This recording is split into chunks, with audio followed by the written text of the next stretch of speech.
Today in this video I will show you Taskbar not working in Windows 10 or 11. So this is very easy to working. So first you need to click on search bar and type CMD. Now right click on command prompt. Click on run as administrator. Now need to type this command line, this sfc space slash scan now. Now press enter. Now wait some few minutes, this processor will be completed. If this processor will be completed, so type second command line. I will give in description box to just copy and paste it.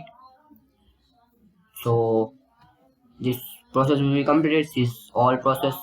So close it and restart your computer or PC. So hopefully guys, after restart your all pop-up will fix.